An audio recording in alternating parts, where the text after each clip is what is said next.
Հարգելի գործընկերներ, ազգային ժողովի 8-րդ գումարման 11-րդ նստաշրջանի օրակարգում լրացումներ կատարելու մասին ազգային ժողովի որոշման նախագծի առաջին բաժնում ներառված է պարտադիր քննարկման ենթակա 6 հարց, որոնք ընդգրկվում են 8-րդ գումարման 11-րդ նստաշրջանի օրակարգում առանց քվեարկության։ Երկրորդ բաժնում այն հարցերն են, որոնց վերաբերյալ գլխադասային հանձնաժողովները ներկայացրել են դրական եզրակացություն։ Դրանք 6-ն են, որոնք նույնպես ընդգրկվում են 8-րդ գումարման 11-րդ նստաշրջանի օրակարգում առանց քվեարկության։ Երրորդ բաժնում ընդգրկված հարց չկա։ Հարգելի գործընկերներ, ձեզ ներկայացվեց ազգային ժողովի 8-րդ գումարման 11-րդ նստաշրջանի օրակարգում լրացումներ կատարելու մասին ազգային ժողովի որոշման նախագիծը, եթե հարցեր ունեք, խնդրեմ հերթագրում։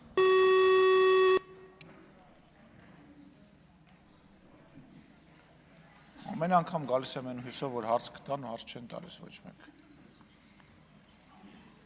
Հարցեր չկան, այժմ մտքերի փոխանակության համար հերթագրում։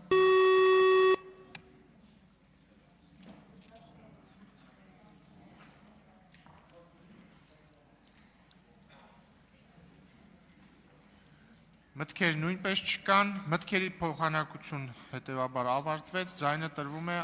պարոն Սիմոնյանին։ Կարծում եմ այնուամենայնիվ մտքեր կան, բարձրաձայնով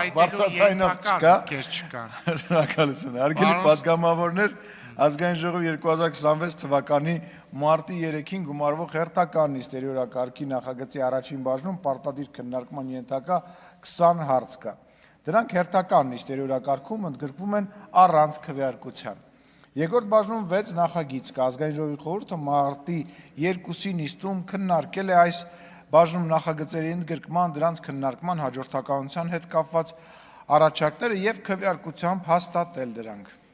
Հարգելի գործընկերներ, պարոն Սիմոնյանը ներկայացրեց այսօր գումարվող հերթական նիստերի օրակարգը, եթե դրա վերաբերյալ հարցեր կան, խնդրեմ հերթագրում։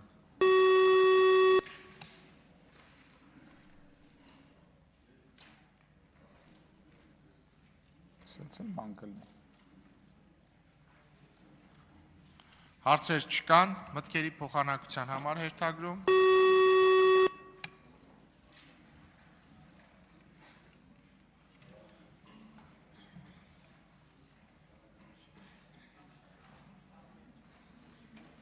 Հերթագրված պատգամավորներ չկան, ձայնը փոխանցում եմ պարոն Սիմոնյանին։ Շնորհակալություն։ Հարգելի գործընկերներ, հիմա տեղի կունենա քվեարկություն, խնդրում եմ ուշադիր լինել, քվեարկության դրվում ազգային ժողովի 2026 թվականի մարտի 3-ին գումարվող հերթական նիստերի օրակարգի նախագծի երկրորդ բաժին ընդունելու մասին հարցը։ Քվեարկություն։